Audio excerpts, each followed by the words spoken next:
Hi నమస్తే. ఇవాళ chicken curry ఎలా వండుకోవాలో చూపిస్తాను. చాలా ఈజీగా ఉంటుంది. ముందుగా 500 గ్రామ్స్ చికెన్ ఇలా నీట్గా కడిగి పక్కన పెట్టుకోండి. ఇప్పుడు స్టవ్ వెలిగించి గిన్నె పెట్టుకొని కర్రీకి సరిపడా ఆయిల్ వేసుకోండి. ఆయిల్ వేడెక్కిన తర్వాత 4-5 పచ్చిమిర్చి ముక్కలు, అలాగే ఒక పెద్ద సైజు ఉల్లిపాయ పేస్ట్ వేసుకొని బాగా వేయించుకోండి.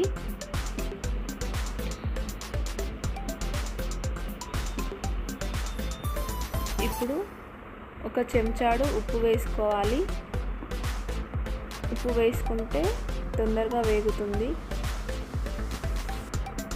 ఆ తర్వాత కొంచెం కొత్తిమీర, అలాగే అల్లం వెల్లుల్లి పేస్ట్ వేసుకొని బాగా కలుపుకోవాలి. ఈ కలర్లోకి వచ్చిన తర్వాత ఇందులో సగం చెంచాడు పసుపు, ఒక చెంచాడు ధనియాల పొడి వేసుకొని బాగా కలుపుకొని చికెన్ వేసుకోవాలి. ఇలా చికెన్ వేసుకొని మొత్తం కలిసిపోయే విధంగా బాగా కలుపుకోవాలి. ఇలా కలుపుకున్న తర్వాత 10 నిమిషాల వరకు మూత పెట్టుకోండి. ఆ తర్వాత ఇలా నూనె సపరేట్ అవుతుంది.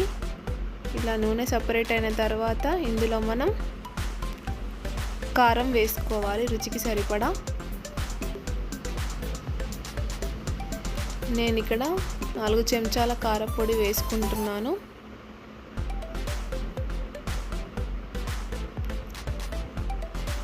ఇలా కారం వేసుకొని బాగా కలుపుకొని మళ్ళీ 10 నిమిషాల వరకు మూత పెట్టుకొని ఉడికించుకోండి.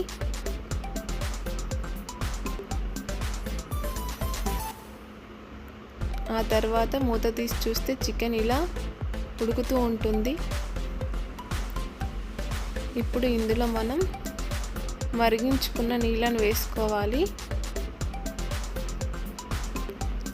ఇలా హాట్ వాటర్ వేసుకుంటే చికెన్ టేస్ట్ ఇంకా బాగుంటుంది.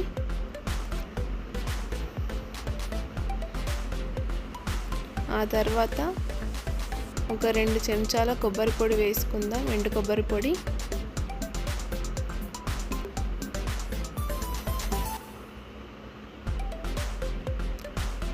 అలాగే ఉప్పు వేసుకొని మనకు సరిపడా వాటర్ వేసేసుకొని మన కన్సిస్టెన్సీకి తగిన విధంగా వాటర్ వేసుకోవాలి. వాటర్ వేసుకున్న తర్వాత ఇలా ఆయిల్ పైకి తేలుతూ చికెన్ ఉడుకుతూ ఉంటుంది.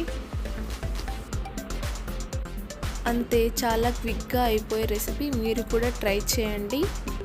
ఎలా ఉందో కామెంట్స్లో చెప్పండి. ఇలా చేసుకున్న చికెన్ వేడివేడి అన్నంతో సర్వ్ చేసుకొని తిని చూడండి, చాలా బాగుంటుంది. Please do like, share and subscribe to my channel.